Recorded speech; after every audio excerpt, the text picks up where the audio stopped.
The Metropolitan Police Department and the federal authorities will be supported in the effort, a really big effort, the 800 DC National Guardsmen that we'll put on, and much more if necessary, much more.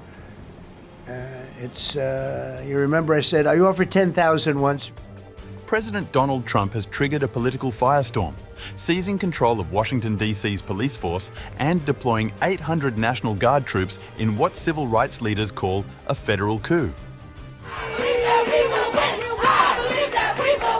Critics say it's an unprecedented power grab over the capital city, justified with claims of soaring crime, claims contradicted by official statistics showing a 30-year low. Supporters hail a crackdown.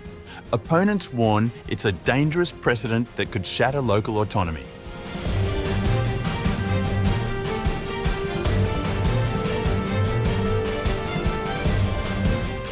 President Donald Trump's surprise move to deploy 800 National Guard troops and take control of Washington, D.C.'s police department has triggered fierce backlash, with critics calling it a federal coup and an assault on the city's right to self-govern.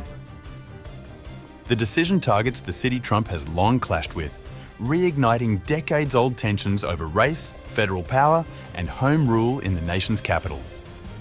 Civil rights leaders say the president's declaration of a tragic emergency, citing crime and homelessness, is nothing more than political theatre and a dangerous precedent. There's a hostility against African Americans that has not been discussed. We're talking about a city that has a great deal of black power. Activists argue that Trump's order is an unprecedented overreach to strip away civil rights protections in a city symbolic of American democracy. The brave men and women of the National Guard are part of the country's defense against domestic emergencies. There's no emergency in D.C., so why would he deploy the National Guard? D.C. has the right to govern itself. It doesn't need this federal coup.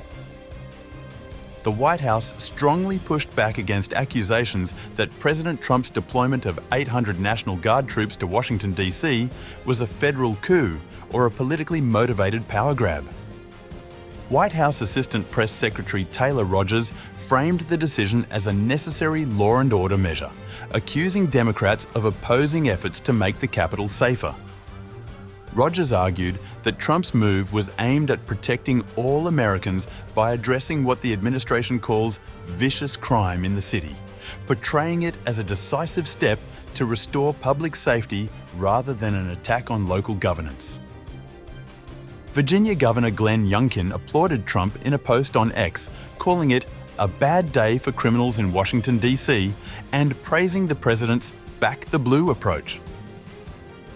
Not all lawmakers were impressed. Senator Tim Kaine accused Trump of hypocrisy, pointing to his failure to immediately deploy the Guard during the January 6th Capitol attack and to his pardons for convicted rioters. If President Trump really cared about safety in D.C., he would have immediately deployed the National Guard on January 6, 2021, and wouldn't have pardoned hundreds of rioters who broke into the Capitol that day, including individuals convicted of assaulting police officers.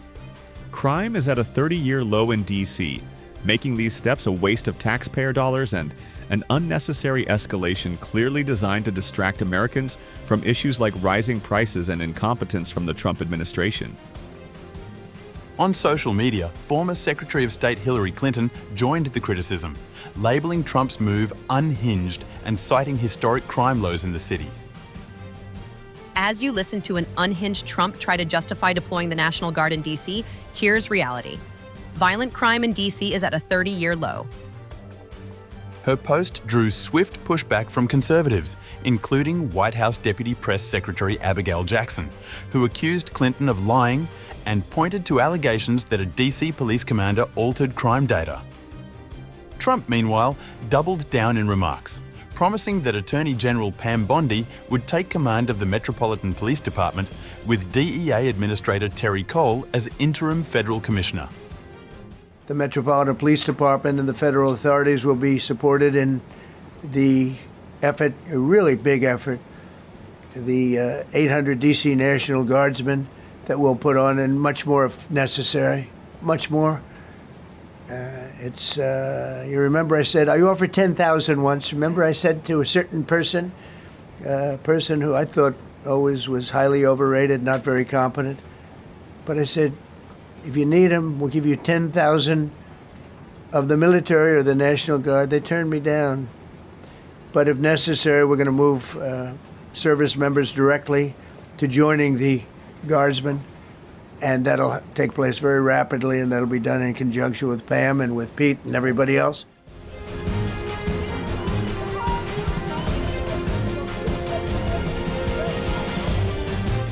Trump's plan was a shock to Mayor Muriel Bowser and the DC Police Department, neither of whom was informed in advance. Bowser called the move unsettling and unprecedented, though she stopped short of outright confrontation. The takeover relies on rarely used presidential powers, provisions within the 1973 Home Rule Act that allow a president to assume control of the Metropolitan Police Department for up to 30 days in emergencies. Georgetown law professor Steve Vladek told PBS News that while Trump's actions might be technically legal, they risk setting a dangerous precedent if other presidents use the same authority for political ends.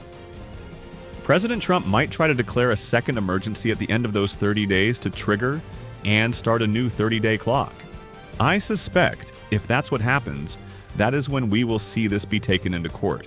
And that's when I think there will be very serious arguments that the president is abusing these authorities, not just politically, but legally as well. Authorities, again, that really are meant to deal with only the very unique problems that might arise in the nation's capital. Critics warn that, if unchecked, Trump's use of emergency powers in DC could embolden future presidents to intervene in other US cities, overriding local governance. Supporters, however, frame it as decisive action in the face of urban decline.